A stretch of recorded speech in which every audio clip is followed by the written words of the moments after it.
नमस्कार.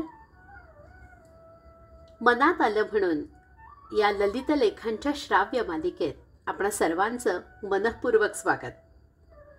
आजच्या लेखाचं शीर्षक आहे कनेक्ट, डिस्कनेक्ट, रिकनेक्ट. परवा एका लग्न समारंभाला कुटुंबियांबरोबर गेले होते. खरं तर तिथे नवऱ्या मुलाच्या आईशिवाय आमच्या कुणीच ओळखीचं नव्हतं. इतक्यात बराच वेळ माझ्याकडे पाहत असणाऱ्या एक बाई पुढ्यात येऊन मला म्हणाल्या, एक्सक्यूज मी, तुम्ही शनिवार पेठेतल्या जोशीवाड्यात राहत होतात का हो? मी चटकन हो म्हटलं आणि त्या वाटोळ्या चेहऱ्यात आणि किंचित स्थूलतेकडे झुकणाऱ्या देहात ओळखीच्या खुणा शोधायला लागले. बराच विचार करूनही मला नेमकी ओळख पटत नव्हती, पण चेहरा मात्र खूपच ओळखीचा वाटत होता. त्यांचंही मला पाहून असंच झालं असावं, पण त्यांना ओळख पटली होती आणि त्यांनी चटकन विचारलं, आमच्या शेजारच्या घरात राहणाऱ्या देशपांडेंची नीता होती ती. जोशीवाडा सोडून आता 25 वर्ष झाली होती. माझ्या थोरल्या बहिणीकडे ही नीता नेहमी यायची. आज या लग्नात ती मुलीकडनं आली होती. मी तिला याआधी शेवटचं पाहिलं तेव्हा ती जेमतेम 15 वर्षाची होती. तेव्हाची आमची दोघींची देहयष्टी आणि आजची आमची प्रगत अवस्था यामध्ये बरंच अंतर होतं, पण तरीही चेहऱ्यात काहीतरी ओळखीचं वाटत होतं.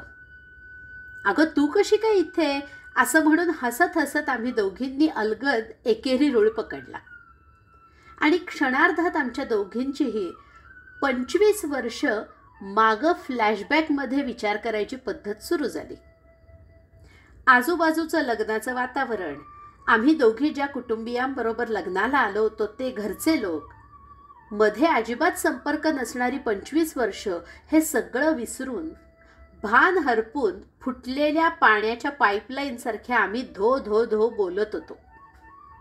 समोरच्याच्या प्रश्नाला ओव्हरलॅप करत मनात येतील ते प्रश्न पटापट विचारत होतो. तुझी ताई कुठे असते ग? आईबाबा कुठे आहेत? तू कुठे असतेस? वाड्यातल्या कुणाच्या संपर्कात आहेस का? तुझी मुंबईची मावस बहीण काय करते सध्या? एका सुट्टीत आली होती ती तुमच्याकडे. तुझी एक मावशी शुक्रवार पेठेत राहायची ना, ती तिथेच असते का ग सध्या? तुला तो कुलकर्ण्यांचा अनिकेत आठवतोय का ग? असे असंख्य प्रश्न आजूबाजूच्या आणि बरोबरच्या लोकांना समजत नसले तरी आम्ही दोघीही अतिशय आनंदानं विचारत होतो. समोरचीची प्रश्न ऐकून उत्तरं देण्याऐवजी तीही प्रश्नच विचारतीये, असा काहीसा अनाकलनीय प्रकार चालू होता. आम्हाला प्रश्नांची उत्तरं हवी होती असंही नाही फार. आम्हाला जुन्या आठवणी काढायच्या होत्या इतकंच. आमच्या बरोबरच्या सुज्ञ कुटुंबियांनी मग आमची अवस्था ओळखून परस्परांची ओळख करून घेतली आणि जेवणाच्या हॉलकडे मोर्चा वळवला. आम्ही दोघी नंतर जवळपास अर्धा तास कोपऱ्यातल्या 2 खुर्च्या अडवून खूप गप्पा मारल्या.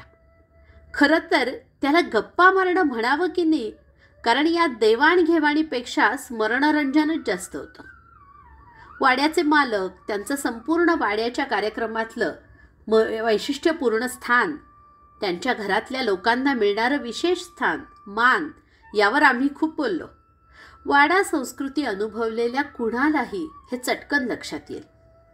बोलण्याचा आवेग जसा ओसरला तसं आम्ही जेवायला गेलो. दोघींची कुटुंब एकदमच म्हणाली, आला का जोशीवाडा? आमच्या बोलण्याने वर आलेल्या काही आठवणी आणि गमती जमती मुलांना वगैरे सांगायचा आम्ही प्रयत्न केला, पण 25 वर्ष कुठं आहे हे माहितीही नसणारी बाई भेटल्यावर आईला इतकं उत्तेजित का वाटतंय हे काही त्यांना समजू शकलं नाही. आणि हे लक्षात घेऊन आम्ही परत एकमेकींशी बोलून उरल्या सुरल्या आठवणी काढायला लागलो. निघताना आम्ही एकमेकींचे फोन नंबर्स घेतले आणि परत भेटायचं ठरवून एकमेकींचा निरोप घेतला. कितीतरी वेळा असं होतं ना, एकेकाळी आपल्या आयुष्याचा, दैनंदिन जीवनाचा अविभाज्य घटक असणारी माणसं नंतर कुठेतरी आपापल्या विश्वात हरवून जातात. शेजारी राहणारी कुटुंब, आईवडिलांचे मित्रमैत्रिणी, शाळेत आपल्या बाकावर बसणारी मुलगी, बसच्या किंवा ट्रेनच्या रोजच्या प्रवासात रोज रोज भेटणारी व्यक्ती, त्या त्या काळात रोजचाच संपर्क असतो आणि रोजच्या संपर्कामुळे ही माणसं फार जवळची असतात. आपल्या दैनंदिन जीवनातल्या सुखदुःखांचं चढउतारांचे ते साक्षीदार असतात. मग असे अचानक एकत्र आलेले दोन ओंडके दोन निराळ्या दिशांना जातात आणि वर्षानुवर्ष त्यांचा संपर्कही नसतो. पण तरीही जेव्हा केव्हा भेटतात तेव्हा त्यांच्याशी लगेच जवळीक निर्माण होते. जुना बंध दृढतम होतो. हा कनेक्ट, डिस्कनेक्ट आणि रिकनेक्ट सुखावणारा असतो हे नक्की. काही जणांना असंही वाटेल की अरे इतके छान जवळचे संबंध होते तर होतात कुठे गेली 25 वर्ष. बालपणाशी गतकाळाशी झालेल्या या अशा भेटी कितीतरी ताजतवानं करतात, कारण ती भेट त्या व्यक्तीशी नसून जुन्या काळाशी आणि बालपणाशी असते. तुम्हाला होतं असं कधी?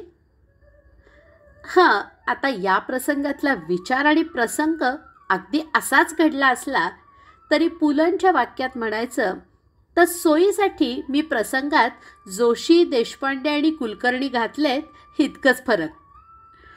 आजचा हा भाग तुम्हाला कसा वाटला आणि असा अनुभव तुम्ही घेतलाय का मला अगदी नक्की कळवा. लवकरच भेटू मनात आलं म्हणून या मालिकेच्या पुढच्या भागात. तोपर्यंत नमस्कार.